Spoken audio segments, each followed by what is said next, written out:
Good good morning friends, எல்லாருக்கும் வணக்கம். தாய் தமிழ் ஒரு தமிழ் சொந்தங்கள், ஆன்மீக சொந்தங்கள் அனைவருக்கும் வணக்கம். ரூமில் உட்காந்துட்டு எடுத்துருக்கேன் ஃப்ரெண்ட்ஸ். அவர் சாப்பிட்டுருக்காரு. இன்றைக்கி நாம் செவ்வாய்க்கிழமை, முருகப்பெருமானுக்குரிய நாள், பூமிக்காரகன்.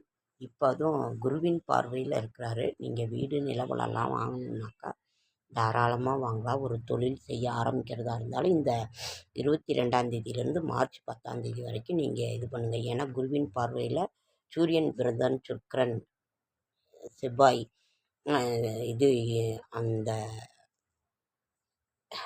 குருவின் பார்வையில் இருக்கிறதுனால நமக்கு ரொம்ப ரொம்ப நல்லது. மார்ச் 10ஆம் வரைக்கும் இருக்குது. நம்ம தொழில் ஆரம்பிக்கலாம். குழந்தை பிறக்காதவங்களுக்கு கல்யாணம் எல்லாமே சீக்கிரம் நடக்கும். நீங்கள் அதுக்கு ஏதாவது ஒரு இது பண்ணணுன்னு நினச்சிங்கன்னா கூட பிள்ளையார் சொல்லி போடுங்க. அவ்வளோ ஒரு நல்ல ஒரு இதுதான் நடக்கும். சரி, முதல்ல நம்ம வீட்டில் இருக்கிற கடன்கள் கஷ்டங்கள் தீரணும். அதுதான் நமக்கு வேணுங்கிறது.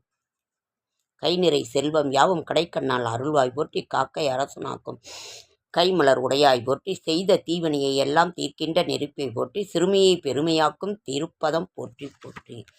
அம்மையை நாம் தினமும் வழிபாடு செய்து அந்த மகாலட்சுமி தாயாரை நம்ம வழிபாடு பண்ணும்போது நம்ம வீட்டில் லக்ஷ்மி கடாட்சம் நிலைத்து செல்வம் பெருகும். அதனால் இந்த 6 கிரக சேர்க்கை இருக்கிறதுனால நீங்கள் ஒரு முயற்சி பண்ணுங்கள், நிச்சயம் வெற்றி கிடைக்கும். நம்ம பூமிக்காரகன் இன்னைக்கு செவ்வாய்க்கிழமை, அதனால் ஒரு நிலபலம் வாங்குறதோ, ஒரு பிஸ்னஸ் தொடங்குறதோ, ஒரு திருமணத்துக்கு ஒரு இதாகிறதோ, குழந்தை பிறக்கின்ற ஒரு இதுவோ, அதனால் நிச்சயம் நடக்கும்.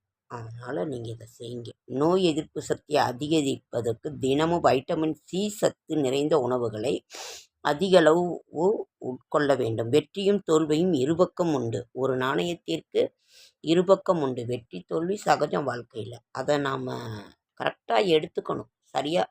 அதனால் என்ன அப்படின்றத நாம் எல்லாமே இன்பமும் துன்பமும் சேர்ந்தது தான் வாழ்க்கை. அதனால் நாம் அதை சரிநிகர் சமானமாக எடுத்துக்கணும்.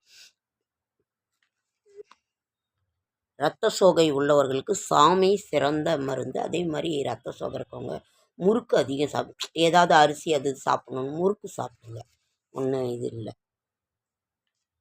ஜீரகத்தை நீரில் கொதிக்க வைத்து அந்த ஜீரக நீரை குடித்து வர ஜீரணம் இதாகும். ஓமத்ராகமும் குடிக்கலாம். ரொம்ப குடிக்கக்கூடாது, ஒரு ஸ்பூன் தான் குடிக்கணும்.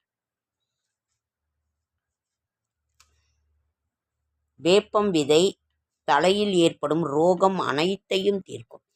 வேப்பம் அந்த விதை எல்லாத்தையுமே குணப்படுத்தும்.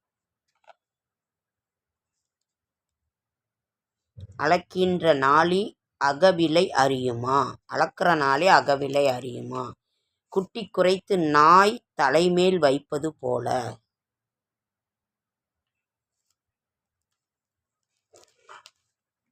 கோழி மிதித்து குஞ்சு சாகாது.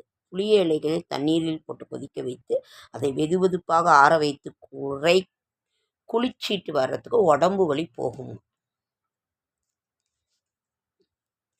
புளிச்ச புளி இல்லை, அந்த புளிய இலை, அந்த இது கூட ரொம்ப நல்லாயிருக்கும் ஃப்ரெண்ட்ஸ். இது நம்ம அந்த கொழுந்தை சாப்பிடுவோம், ரொம்ப நல்லா. ஓகேங்க ஃப்ரெண்ட்ஸ், ஷார்ட் அண்ட் ஸ்வீட்டாக முடிச்சிடுறேன். ஓகேங்க ஃப்ரெண்ட்ஸ், லைக் பண்ணுங்கள், ஷேர் பண்ணுங்கள், கமெண்ட் பண்ணுங்கள், சப்ஸ்கிரைப் பண்ணுங்கள். என்னால் முடிந்த ஆன்மீக தகவலை தர நல்ல தகவலை என்னோடய ஷார்ட்ஸ் வீடியோ பார்க்குற அனைவருக்கும் நன்றி நன்றி நன்றி.